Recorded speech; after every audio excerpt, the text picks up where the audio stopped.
how much fitness means to people and their lives. It doesn't matter about your fitness level. They just want to see that are you going to try hard? Are you going to be ready for that grit? I was running with all the fast guys. Jack, Kyle, Joe, like AJ, those are the fast people, and I got to run with them. So I'm like, all right, at least I get to push my pace against those guys. We're running on a gravel road. Just had so much torque in my feet. Take a step, I fall right to my face instantly. Everyone told me you couldn't do this. It's not a time cap, but it is penalizing if you can't get your rings fast enough. And that wave pool, so awesome. Welcome, everybody. Today, we're here to talk about a fitness event that has been blowing up in West Virginia, Rally in the Valley. And today, we are joined with Dylan Miraglia, who just happens to be the champion of Rally in the Valley this year. Dylan, can you give us a quick introduction about yourself? Yep. Dylan Miraglia. I'm a firefighter here in Colorado, and I have been training for Rally in the Valley for a whole year just so I could dethrone Jack Driscoll. Dylan, can you also just throw in a fun fact about yourself, maybe something that, people who are new don't know anything about you? So if you don't know anything about me, I look exactly like the host of this right now. You can see him right now, just kind of looking a little smiley, thumbs up. I look the same as him. If you didn't know that, I'm his identical twin. So here's a little fun fact. All right. Great fun fact to start it off, and let's dive into Rally in the Valley. For those of you who don't know, this is a hybrid competition taking across the span of 3 days, consisting of 6 events hosted and created by Matt Stevens. Now, he is passionate about fitness. He wants to get people to their A game, really challenge them, and this event does just that. We're not talking about, just running, moving some barbells. He's taking all elements of fitness and comprising it in one entire weekend for these athletes. Dylan, can you talk us a little bit about Rally in the Valley, how you heard about it, and what drew you into the competition? Rally in the Valley is exactly what you said it is. It's an event created by Matt Stevens, and he wants to create an event that pushes you and fatigues you and really tests your will. And it's not just for the top end athletes. He always invites the top 8 athletes back from every year previously because he wants to have that competitiveness, but there's no qualifier for it. If you want to sign up, all you have to do is just sign up before they sell out. So you get a whole mixed bag of people that are brand new to fitness, that are really just trying to test themselves. And then you have the top end athletes that are just gunning for that first place position. And the theme this year for Rally at the Valley, and Matt made it pretty clear at the athlete briefing, was leave no doubt. So last year they had some events where there was questionable reps being done and the athletes were doing it. But if you were looking from far away, you were like, hey, are they actually hitting depth? They were hitting depth. But the whole theme this year was because of that, was leave no doubt. So leave no doubt that you're doing every single rep. Leave no doubt that you emptied the tank. Just leave no doubt to anyone to question your ability or what you've done on the field. I really like the fact that this event is catered to all people. It's open to the people who are just getting into fitness. It also caters to those elite athletes who want to push themselves and chase that prize money. And especially leaving a slogan, leave no doubt. We'll refer back to that as we get into more of these questions. But that's a great slogan to have just to make sure you are putting all the work out there and leaving nothing on the table. Before we dive into the workouts themselves, let's talk about how your training led up to this, and maybe talk a bit before about how you were signed up last year, however, did not get to compete. So I knew you were itching to get into this competition this year and really dive hard on the training. So for 2024 Rally in the Valley, I was signed up. I was ready to go. I put in so much training just for that event because I knew Jack won a few times. I knew there's a few events where I could potentially take him over. So I was ready to go, and I wasn't able to go. A few athletes dropped out, and Matt was kind of upset that these athletes were dropping out of the race because they didn't have a good reason. So I called Matt up like, hey, I'm also going to have to drop out. And he's like, are you kidding me? It's like, dude, I'm having twin babies right now. And he's like, totally understands. That's the first good reason I've ever heard of an athlete dropping out. So I didn't get to make the race, but instead I got 2 beautiful girls, Sloan and Parker, out of it. So they mean the world to me. And my wife, Victoria, was able to be there with her and luckily not out in West Virginia, because God forbid I was on that flight. There was no way I was going to get back in time. So a little bit of FOMO because I was watching all the events in the NICU for the next week just going on. And then at that point I knew signups were going to happen. I made sure both me and my wife were on our phones, clocked in, ready to get there to sign up, because they sold out within 3 minutes, I think. So I was lucky to get this invite to go and compete in 2025. That's So a whole year. insane to have a fitness event sell out in 3 minutes. There's like concerts that are going on that take longer to sell out. The fact that this one sold out like that just tells how much fitness means to people and their lives. But well, it's good because you're not only getting the top end athletes, like you said before, you're getting everyone who just wants to compete and try it out. So everyone who's going to be there, you're going to have a good time hanging out with them because they're the people you want to be with. They're all passionate and they're all just stellar athletes, regardless of their fitness level. It's not some people who qualified and like, I really don't want to be around that guy. He was like a drag to be around. No, everyone there was just so fun to be around. so with FOMO setting in, already signing up for next year's competition, which just passed, tell us how that led the fuel to your fire for training this year, who you're training with, and kind of how your mindset shifted around that. So training was definitely different the entire year with 2 newborn babies. Luckily, I have the garage gym, the Mustache Dojo, and luckily I have a stellar coach, Ryan Geiger from Geiger Coaching. So he was able to give me all the workouts I needed and adjust how much time I actually had to work out. And luckily, again, the commute time to the dojo was 60 seconds or less. So that was the majority of my training for the year. It's just this constant fluctuation of hitting some high volume, hitting some low volume, working on running, hit some snags throughout the year with some injuries, but was able to work through that. And the biggest thing is just having the right people in place to help you move along. I love it. I love it. Especially the dedication, just seeing that I'm setting my sole purpose on crushing next year's competition.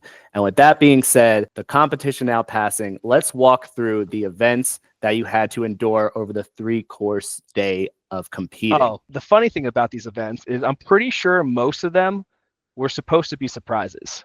So like throughout the year, Matt would email us regularly, like saying how excited he was for this competition, yada, yada, yada. And he would give us one workout. So like, all right, I know exactly how to train for this one workout that he posted, and I'm going to make sure I win it because it's already there. So I have to put the work in for the entire year just to make sure I'm good at it. And then another week goes by and he sends out another workout. You're like, okay, now we know 2 workouts.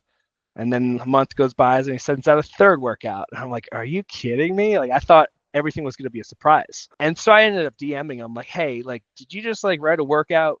Tell yourself you're going to keep this a secret. And then 10 minutes go by, every single athlete gets an email blasted to them saying what the workout is. He's like, yeah, I'm a little excited. Like, okay. So before going into the event, we knew 5 of the workouts. 5 of the 6. So I knew exactly how to train for them. I knew how to prepare for them. I simmed them so many times that I knew on race day, this was the numbers I was shooting for. And that's crazy to me to have a competition where you're having 6 events and releasing 5 of them well before the event continues. I mean, the smart thing to do would be to do every single one of those workouts because we all know whenever you retest them, you know exactly how it feels. You know where to push. You should be getting better every single time. So how many times did you test these events and how many times do you think your competitors actually got against these events? So there are a few events that you just couldn't test, like the 4-hour lap run. You can't sim that, especially as their trail is different. So I knew I just needed to get some long miles in, long runs to facilitate a 4-hour run. But every other event, or for most of them, there was an event in the wave pool. Unless you have a wave pool nearby, you can't really sim that at all. But you could still do the field work. So I simmed a lot of them, shallow grade being the most. I think I simmed that like 5 times. And one time was specific. I did it at work. We got hammered the night before. I didn't get any sleep. So I'm like, this is the perfect time to sim this event because it's going to take place in the exact same situations. I'm going to get no sleep and I'm going to have to perform this workout. So it was just like the stars lined up and I was able to perform exactly how I would in competition days. Nice. And I know for a fact some of my competitors didn't sim the workouts, like Jack Driscoll. He doesn't like to sim workouts. He just likes to know going to the races, fitness is going to carry him. And I think that's a good thing, but also you're dropping the ball because you should know what you're shooting for. Yeah, I think that's really a poor decision not to sim the workouts just because you'll always retest better every single time. Like that's why when there's open workouts in the CrossFit Games, a lot of people will redo them because their score will dramatically improve. Even if it's just by 1 rep, that 1 rep can carry you into a top position. So for you to test out all those workouts and know how they feel, I think 1 is just smart. And 2, like you were gung-ho on winning this entire event. There was definitely one event, the deadlift ladder, where between second place and fifth place, everyone was 1 rep away from each other. And then from 6th place to like 15th place, again, you have this 1 rep differentiator. All you have to do is 1 more rep. So this is a prime example of you should have tested that at least twice before coming to Rally. I could not agree more. And with that being said, let's dive into the events that started off the weekend. So you fly in to West Virginia. This is Hurricane, West Virginia, right? Yep, Hurricane, West Virginia. All right. So we go in. Friday night is the first event to lead off the competition. And we are going on what's called AKA Matt's Fun Run, which is a 4-hour, as many laps as you can complete around a 5K trail loop. So let's walk us through your mindset about this, what your goals were, how everyone else were performing, and kind of just lead us through what the trail felt like. So 5K trail.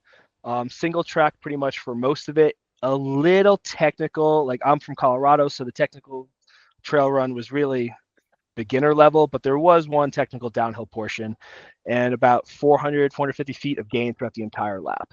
Now, I ran this trail the day before. I was supposed to do a shakeout run. So like, let me just go to the trails, do a shakeout.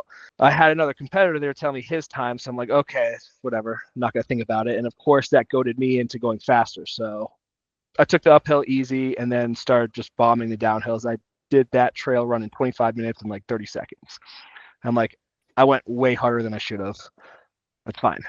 Get there the next day, shakeout run. I know exactly what's going on. The thing about this is the way it was scored is you could game it. You could strategize it. So the way they scored it was the fastest lap gets you the tiebreaker if you have the same amount of laps. So I knew for a fact maybe one person was going to go for 8 laps. A majority of the top guys, like top 3, would go for 7 laps. And then everyone else would be around 6 laps to 5 laps. So I'm like, okay, I just have to have the fastest lap for 6. And if I'm going for 7, maybe that. So that was my initial strategy. Going for that first trail run, I went out crazy hot with all the guys, Jack Driscoll, AJ, Joe Rucco. They are fast. So I went out with that group and I passed them, a few of them, most of them on the downhills. And then I realized like there's no point of like going faster. These guys are going to go for 7 laps, maybe 8. So I let them pass me again. I take it a little bit slower on the downhill and then I get through in 24 minutes and like 14 seconds. And my heart was racing. So all I had to do for lap 2 was control my heart rate. Like it was just trying to bring it back down. Like I took it easy. I think I did it in 31 minutes. And from there, like, you know how many laps you're going to do. To get 6 laps, you have to do 40-minute laps. To get 7 laps, you have to do 35-minute laps. To get 8 laps, you have to do 30-minute laps. So from there, you can just condense to be like, all right, I get this many laps. I can get this many laps. And my whole goal was to get 7. So I'm like, all right, I'm still on pace. I can easily get 7 and potentially walk the last one. My 3rd lap, I felt the best. And it was funny because that's when it was dark out and my dad was at the pit line. He was crewing me. So he was giving me the goose, he would give me the waters, but he couldn't see anything. So when he just sees a flashlight run up, like he's just standing there not knowing what to do. And I run by him like, where the hell is my waters? Where the goose? Like he's not ready at all. And then I realized because he couldn't see who was running up on him. So I'm like, greatest pit person ever, just standing there like this. Like, congratulations. I can imagine it's really hard when you have a headlight running up on you. Like you don't see the person behind the headlight, you just see the headlight. So it was great that he's out there crewing you. But again, so this is done at night. We had the first lap in daylight. What point did it really come pitch black where you were reliant on that light? And how did that change your running gait, or you just felt kind of smooth the entire way through? I ran with the chest light, which I liked because I hate things on my head. The only thing with the chest light is it bobbles left and right. So you're just staring at this light that's constantly moving on the ground. It's a little bit annoying. And every time you try to grab a drink, you're covering your light and you can't see the ground and you're like, oh, this is dangerous. But I try to go out with the light as long as possible because I had no idea how long that battery would last. So I went to almost 2 laps. I think the last downhill portion of lap 2, I had to turn it on because it was starting to get too dark and then I couldn't see the ground. And it got so pitch black you could not see your hand in front of your face. So you needed the light. So event 1's wrapping up. You were taking 5th place overall for event 1, pretty much ending Friday night, moving into Saturday. How are you feeling moving into Saturday? Because you said you were going for 7, you hit your goal. Were you fatigued? Were you feeling just where you wanted to be going into the next day? How were you feeling moving out of day one? I thought I got fourth because I didn't see one of the kids, Kyle Kokonos, great runner. He passed me at some point and I didn't realize it. And my first laps were faster than his. So he must have passed me at some point. I just didn't really recognize it. So I got like 31 minutes on lap 2, 31 minutes on lap 3. Lap 4 was 34 minutes. And then lap 5, I was coming in. I'm like, okay, if I come in at a good time, I could still go for 6 and 7. And I came in at 39 minutes and I had 80 minutes left. And I'm like, if I want to get 7, I have to do 2 40-minute laps. I'm like, that might crush me because I was already feeling like pretty fatigued. My calves started cramping. Like my quads were pretty much destroyed from running the downhill so fast. By the way, definitely the fastest downhill runner there. No one can touch me, but I took that at a price because my quads got destroyed. So I knew I had to be worried about Ryan and Matt behind me because I knew they were going to go for at least 6, potentially 7. I didn't see them behind me yet, but I knew if they saw me walking, they would definitely pass me. So I made sure to run past the pit stop and run into the forest where then you're not seen anymore, at least by flashlight. And that's when I started walking. I'm like, okay, there's no way I'm getting another 2 40-minute laps. I'll just walk this entire thing. And if they start to pass me, I guess I'll have to start running. But like I was cramping, even walking, I was cramping, just trying to straighten out my legs. And luckily I saw Aston Dommel about 10 minutes into that lap. And we just finished the entire lap walking it out together because there was no point to run anymore. And that's the thing with this kind of competition, like you could have strategized it like that. So some people ran their last lap when they didn't have to. So it's just wasted energy and just total fatiguing for what you're going to do day 2 tomorrow. So I don't think a lot of people strategize it that well. All right, so that's going to conclude event 1, aka Matt's Fun Run, that 4 hour of just brutal running around the trails. Let's talk about event 2, Shallow Grave, which consists of 5 3-minute AMRAPs, where each round you're going to conclude 24 calories on the bike, 5 devil's press with 50-pound dumbbells, and max sandballs over the shoulder at 100 pounds. So it's all coming down to how many times we can get that ball over our shoulder over the course of those 5 rounds. Let's hear your thoughts on how it went for you. I think it's more important to talk about what happened before this, which was the sleep every single athlete got after that run. Because I've talked to every single athlete and we're like, hey, did you sleep? Did you sleep? None of us got a single second of sleep that night. Everyone's watch is like, yep, no sleep detected. And I remember being in bed, like I would just turn an inch to my side trying to get over and my lat would just cramp up. And that would continue for like 30 minutes. And you're just laying there like, this is terrible. And you're just like hoping at some point in the morning, you just wake up feeling okay, which wasn't the case. So we all get to the field. It's early in the morning. Every athlete is just destroyed. My quads were done. They were absolutely like shredded apart. I couldn't feel it. Every other athlete said their hamstrings were done. And luckily, it was the decision for the girls to go first. Since last year, the guys went first. So he just flip-flopped it.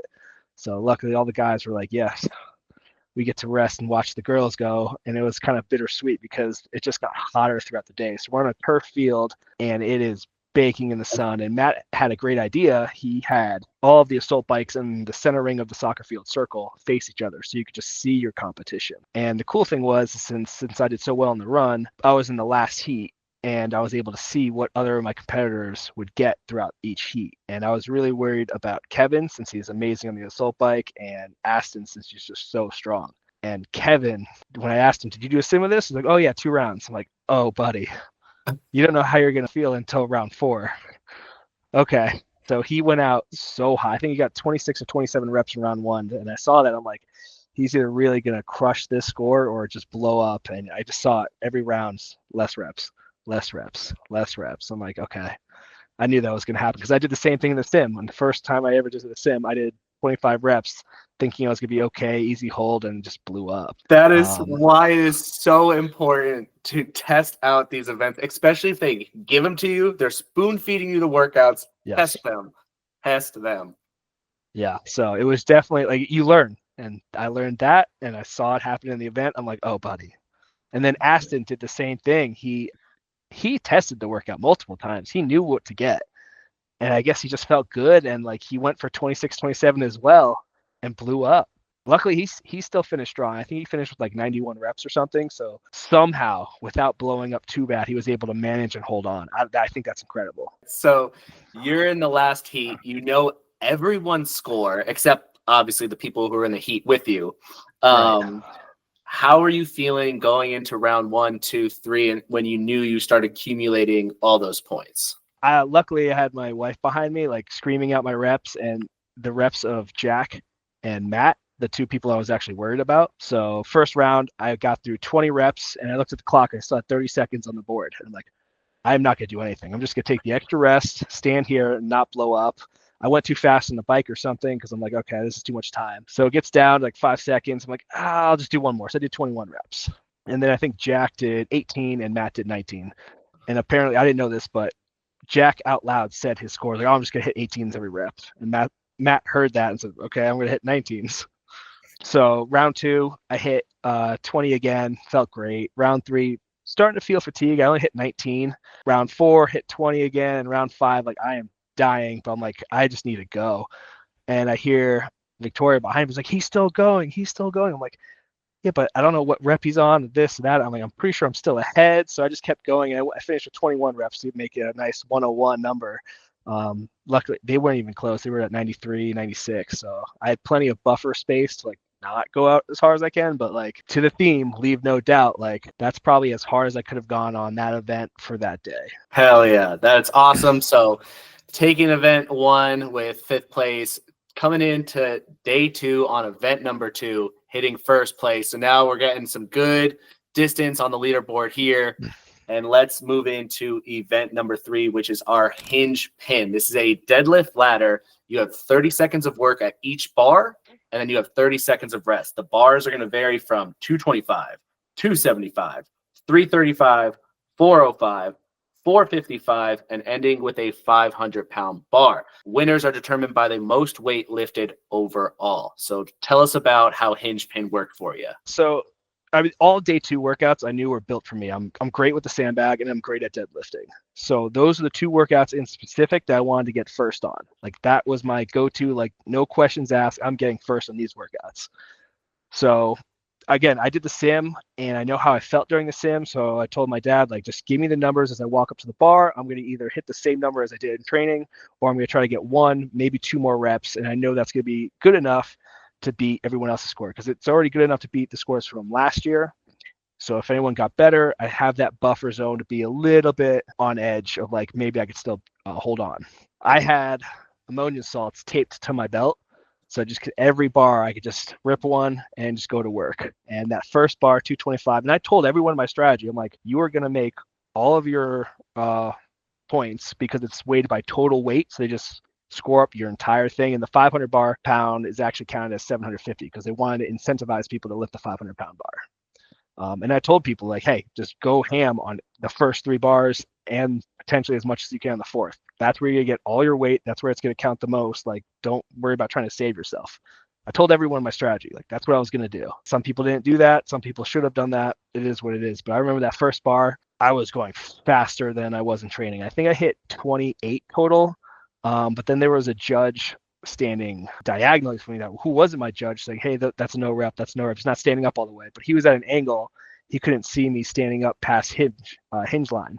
I didn't care. I was still going. Like I still got the event more than enough, but I think he counted me as 25 reps total, which is what I got in training. So I was happy with it. Didn't care. Going to the next bars, I think I did a little bit better in training, but when you set it up, you have the athlete behind you lifting at the same time you are.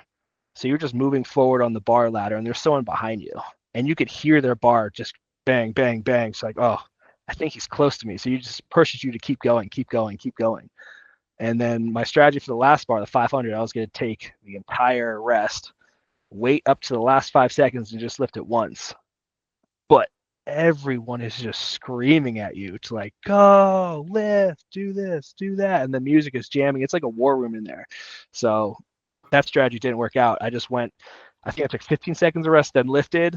And then again, everyone is just going berserk, yelling at you, screaming, lifting. So I'm like, okay, I'll do one more because I'm getting yelled at. It's like peer pressure. It's just intoxicating. So I lifted it up again, felt so happy about it. And then right after, I went over to Victoria and the kids and was able to share that moment with them. Hell yeah. So not only did you take the event win on this one, you absolutely dominated the field. And I'm going to have the leaderboard up on the side over here, but it was what, 18,000 pounds total versus second place, who was around like what, 16,000? 15,000. Yeah, I just absolutely just dominated. I did not need to lift those 500-pound bars at all from a fatigue standpoint. But again, you're in that room, people are making you lift it. Yeah, it's one thing to like know your strategy, know you have the win. It's another thing just to perform for the sheer of others, especially who just want to see some heavy lifts. So the fact that you took on the 500-pound deadlift, even when you already secured your win, was just fantastic, icing on the cake. Did that fatigue you more afterwards going into the next events, or you were like, I really didn't do much of a difference? Oh, it definitely fatigued me more. And plus, I had no idea where I was in that event because you can't tell what people score unless you're actually actively counting their scores. And there's too many people to go at the same time. So that was the one event where I had no idea what the standings were at all. Right on, right on. All right. So, correct me if I'm wrong. Did that event win put you in first place on the leaderboard for the first three workouts, or was there still some separation? I'm pretty sure that event win put me in first for the leaderboard.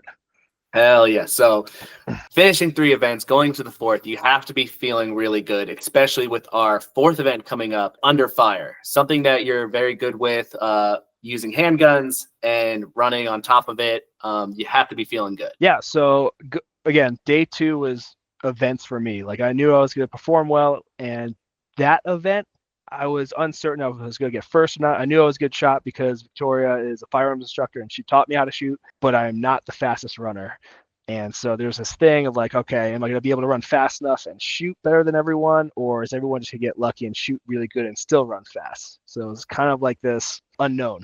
Yeah, and for those of you who don't know, the fourth event, Under Fire, includes a half-mile run to the shooting zone. Once you get to your shooting zone, you have 10 rounds at a target. Targets are varied in points, whether they're going to add to your time or deduct from your time, which is what you want. And then it's concluded by another half-mile run back to the start. So Dylan, walk us through how Under Fire went and kind of what the point system was for that target shooting. Yeah, so the point system was they had this elongated octagon as a target, and the center shot was 15 seconds deducted. The inside circle was 10 seconds deducted. The outside circle was 5 seconds deducted. And if you missed the target, you'd get 10 seconds added onto your time. And the biggest thing, the target was probably like 18 inches tall, 15 inches wide. So not too bad, but we were shooting 22s, not 9mm. So if you're not the greatest at shooting a gun, you can still shoot the 22 pretty well because there's not that much recoil and you literally just line it up and shoot, and that's where it's going to go. But I felt so terrible for that event. I tried jogging, and my jog pace was like 10-minute mile. Like I could not speed up at all. And I was just like jogging for 10 minutes, 15 minutes, and this is not doing anything. So I started doing some strides, and like my strides helped me open up a little bit, but like I just felt so slow. And I'm like, oh, this is not good. Not good at all. The only thing that I was grateful is, again, I was in the last heat. So I was running with all the fast guys. Jack, Kyle, Joe, like AJ, those are the fast people, and I got to run with them. So I'm like, all right, at least I get to push my pace against those guys. And as soon as they say 3, 2, 1, go, we're running on a gravel road. Just had so much torque in my feet. Take a step, I fall right to my face as I'm trying to like click my watch go just so I could see what my pace would be. So I'm like, great, super embarrassing. I had to push myself up, run to catch the other guys. And I realized like, I'm just running out way too hot. So we're running on the gravel roads, a little bit of downhill and then uphill back. I think I hit a 6-minute mile pace for that half mile, probably a little bit faster. And running, everyone is in there already. I'm pretty much the last one, maybe second to last. Doing my burpees, because you have to do 10 burpees before you start shooting. And for some reason, I only did 9. So I do 9, about to grab the gun. The judge is yelling at me, so you have to do 10. I'm like, oh, fuck.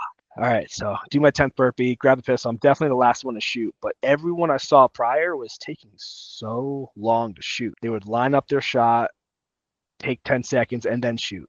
And then if they would shoot again, it would take another 5 seconds. I'm like, nope, not going to happen. So picked it up, aimed it, and shot all of my 10 shots in under at least 15 seconds and just ran through the outdoors. So I think I was either the first or the second one out from shooting. So I saved myself some time. And the biggest thing is I'm just booking it. And then I see Kyle pass. I hear him behind me. I'm like, God dang it, I cannot keep this pace. I'm going as hard as I can. Kyle passes me. I think he beat me by like 10, 15 seconds. I get to the finish line. I feel super great because the fastest time I saw prior was like 7:22 total time. And I think I walked in under 7:10 or something like that. So that was cool. And then no one knew what their scores were until later that night when all the things finally got posted. So we're all just like waiting on the leaderboard, scrolling, reload, reload, reload, reload. So last event of the day, everyone's just waiting for these scores to get posted. There's nothing else to do besides just recover and eat. And you ended up walking away with a second place finish, super close to that first place, but even more securing a further spot across the leaderboard to hold down first. Yeah, I only lost to Kyle by 3 seconds after the point deductions. So I blame my falling as those 3 seconds of losing that whole event. Yeah, not a great way to start an event, but you know, it always happens to someone, and it just happened to happen to you. Again, I was just able to save it because, again, I'm pretty sure I was the fastest in the shooting box and out of the shooting box. So super grateful about that. Yeah, you can definitely thank Victoria for that one, to be very precise on aiming, controlling your heart rate, and being just quick with your shots rather than just waiting and wait, because you got to get those 10 shots done and 100%. just move. Actually, they did give us 12 shots. They said we load the magazines up to 12. We'll take the 10 best shots. So if you wanted to, you could take 10 shots and then put the gun down, or you could take all 12. Smart Things just says if you're a slow shooter, take those 10 shots just as quickly as you can, pull the trigger twice. If it happens, great. If it doesn't, you didn't lose any time. So I'm not sure if everyone did that, but I did that for sure. Got it. That's what I was going to ask, if you did all 12. It's smart. Yeah, just Hail Mary those last two, and maybe one's better. Yes. All right. So now everyone's trying to get some sleep, especially from not sleeping the night before. Walk me through some of that recovery, what you were eating that night, and then we'll move into the event 5 for the following day. Recovery that night was, the plan was just to go home and eat some normal food other than goose and everything, and then sleep. But Matt Stevens set up this whole thing at the Bridge Cafe for athletes to meet, and he had live music playing. So like, okay, I'm going to go there, get a quick bite, and then leave right away. And then, of course, in a slow town, when you have like 20 athletes just show up at once, like the kitchen's going to get slammed. I should have realized that. So it's like we were just waiting around forever. No one's fault. It was just like a big, like I knew it was going to happen, but I didn't think about it. So we're just waiting there for like, I think 2-3 hours, and like finally getting a phenomenal burger that tasted amazing.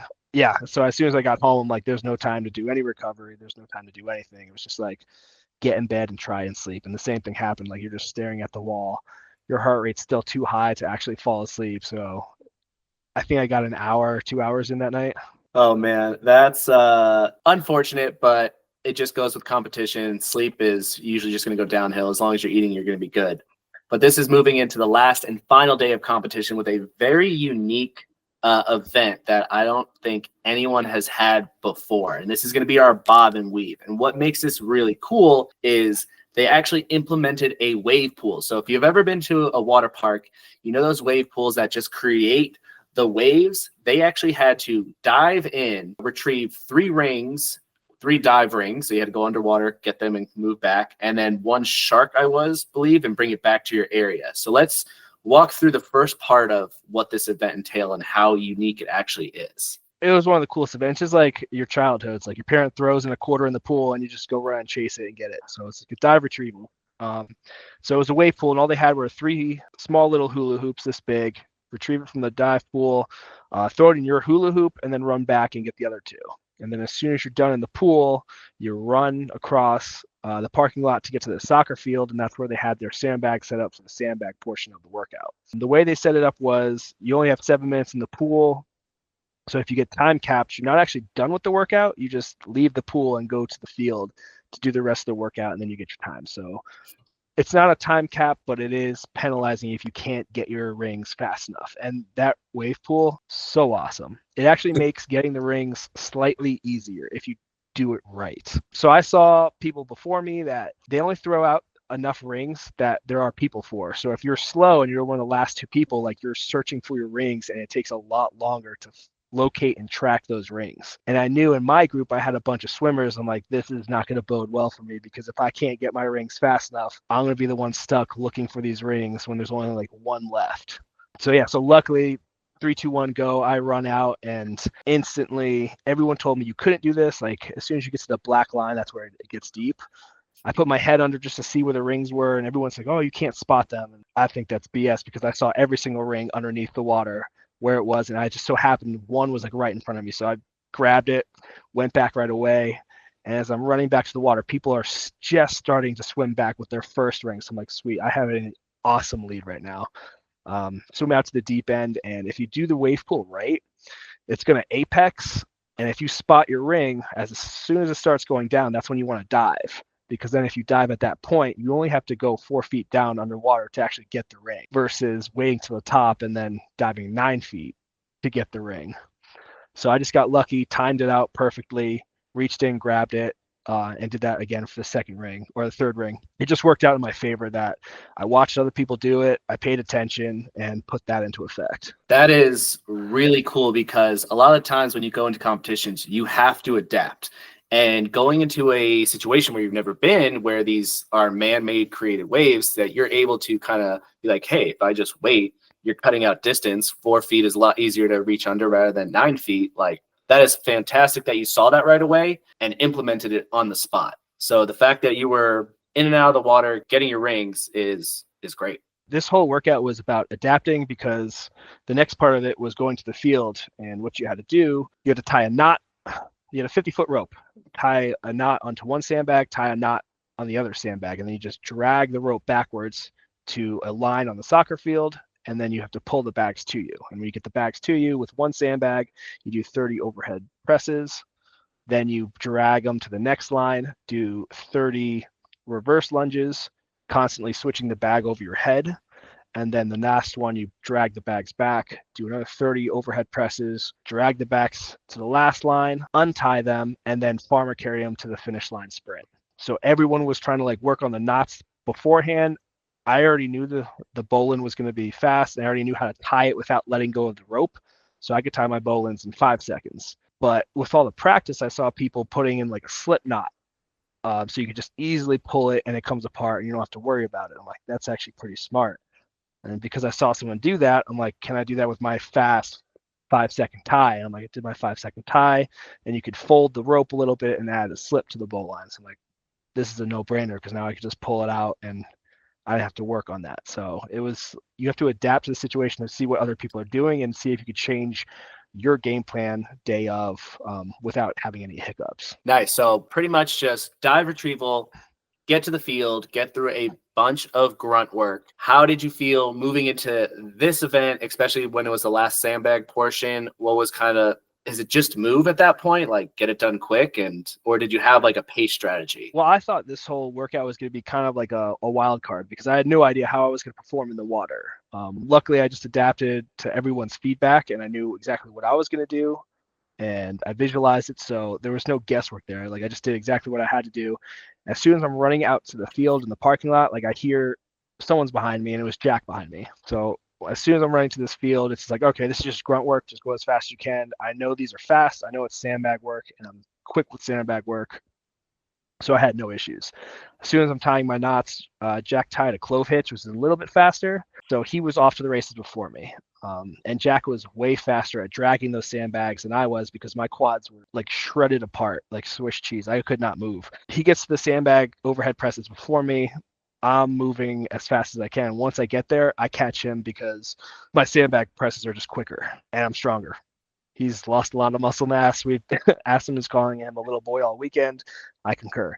Anyway, I catch him a little bit, and then we're dragging again, but he is just so much faster on that drag than I am that he catches more distance. And I could hear my judge telling me, it's like, you're catching him. I'm like, no, I'm not. I cannot do this any faster than I'm already going. But I do my lunges as fast as I can, but again, just feel like absolute death on my quads. We get to the last bag of overhead presses. I'm doing great. I'm about to untie my bag, and they're like, no, you still have to drag them. I'm like, great. So more drags. So I just lost so much time trying to drag him, thinking I was done when I wasn't. I think Jack beat me by like 20 seconds in that event, and he made all that time with the sandbag drag. But the slip bowline worked out because I just was able to pull it apart, and then run to the finish line, no problem.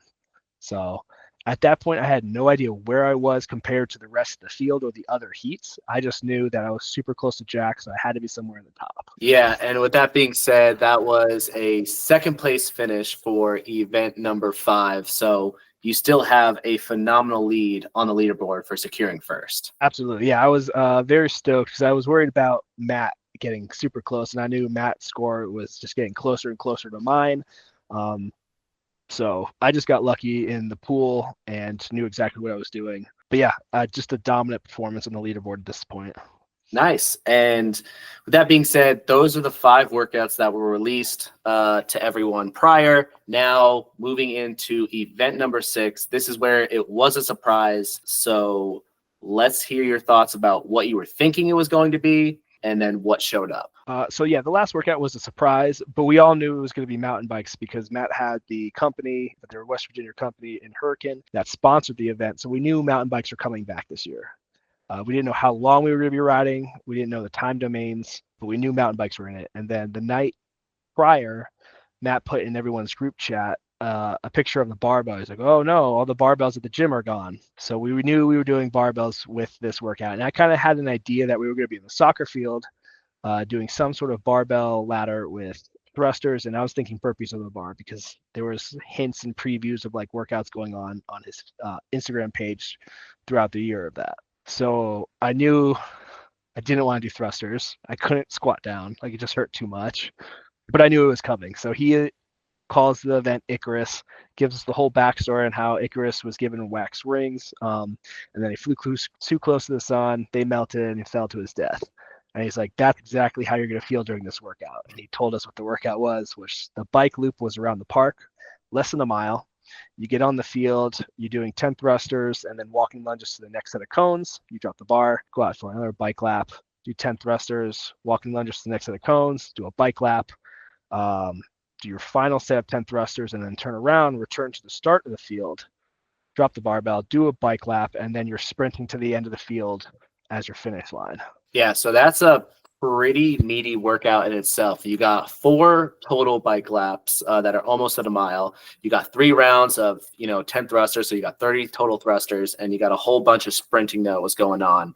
How first did it look to see the athletes go through that, and then what was going through your mind knowing you were going to be in the last heat and this was going to finalize who's walking away with the gold? So if he was gonna, and I wasn't sure how Matt was gonna score this thing, because at the beginning of the event he said we are going to reward effort. So if you reward effort, that means that this last workout there should be ability to shake up if like because I had enough points where I could have just got last in this workout and still got first place. But if you're rewarding effort, then the point scale would have been different because there's only 8 athletes instead of 30 athletes competing in this one. So the point differential should have been bigger. So I was still unsure, like, okay, there still could be a shakeup on the leaderboard, which I like. The whole idea of like we're rewarding effort throughout this whole thing is much better than just golf scoring of like, well, now there's no way I could actually move on the leaderboard because of this. This is a great way to do it. I was still unsure how he was going to score it, but it was like, whatever. I just needed to try to stay warm. So the entire time the girls were going, I couldn't watch it. I just had to try and get warm. The only thing I was thinking about was how happy I was. Like, this is the last time I have to warm up for this whole competition. And then luckily my coach was there. He was on the national team for mountain biking. Super amazing rider, and he was able to give me tips. But he saw the women go, and he's like, all right, there's one point on the course where some people are getting off the bike. Just trust your instincts, get up that hill, don't get off. And he's telling me the first corner is you have to get the whole shot. And I'm like, why? He's like, practice this before the girls are going, because it was a sharp turn onto a gravel road. And he's like, you could eat it easily. And if there's a whole bunch of guys right next to each other, you're just going to get jammed up. So he's like, all right, game plan is just get that whole shot and don't get off the bike on the uphills. I'm like, okay. So I tried a few warm-up laps on that first turn, and it was like, oh, gravel really does slide. But that was my goal. It's like, all right, I'll just go as hard as I can just to make sure I get that whole shot and I'm not going to get jammed up. And that's what happened.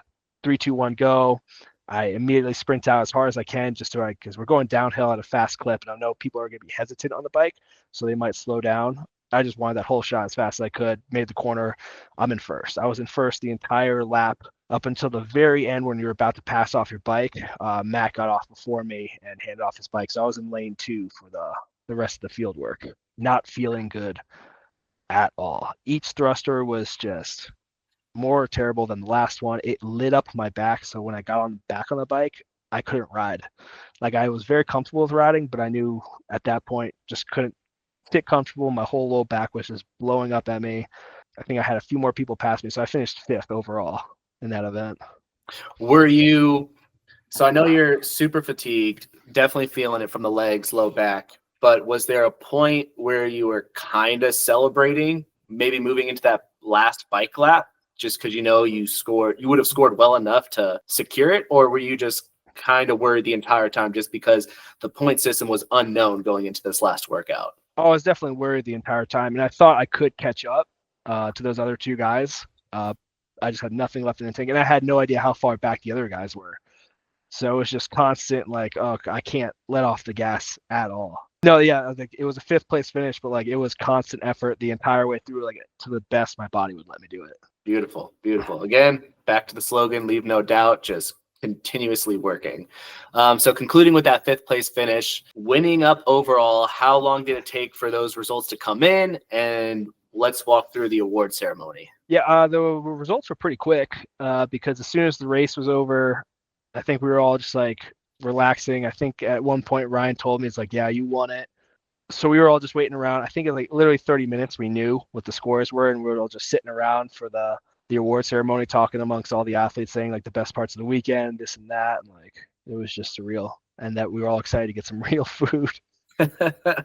And it just goes with the culmination of hard work you did, all the training and prep work and testing these workouts, that you just came out victorious with a dominant performance, because there was a wide spread on the leaderboard from 1st to 2nd. So you absolutely smashed it at Rally. Yeah, like I said, like going into Rally, I knew day 2 was going to be my day, and I wanted to get first in those first 2 events and hopefully somewhere top 3 in that last event. And I did exactly that. I got first in the first 2 events, second in the 3rd event. So day 2 was my day. I knew I was going to smash that and put me in a great position for the rest of the whole weekend. It just happened that I outperformed my expectations for those last 2 workouts. Yeah, and I just want to commend Matt for making such a unique competition that does encompass a lot of different styles of fitness, and especially including things that you don't have access to, like getting into a wave pool and including it into your competition. Phenomenal. Got to see more of that from other people.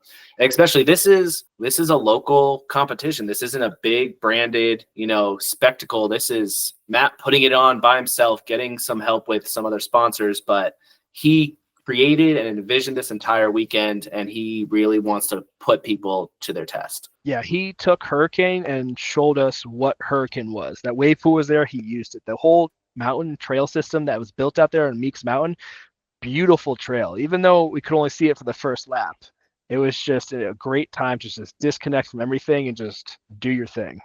So he showed us Hurricane, and that's what this whole competition was about. Absolutely phenomenal. And Dylan, thank you for hopping on, sharing your experiences, everything that you went through from day 1, 2, and day 3. And again, congratulations for absolutely smashing the competition.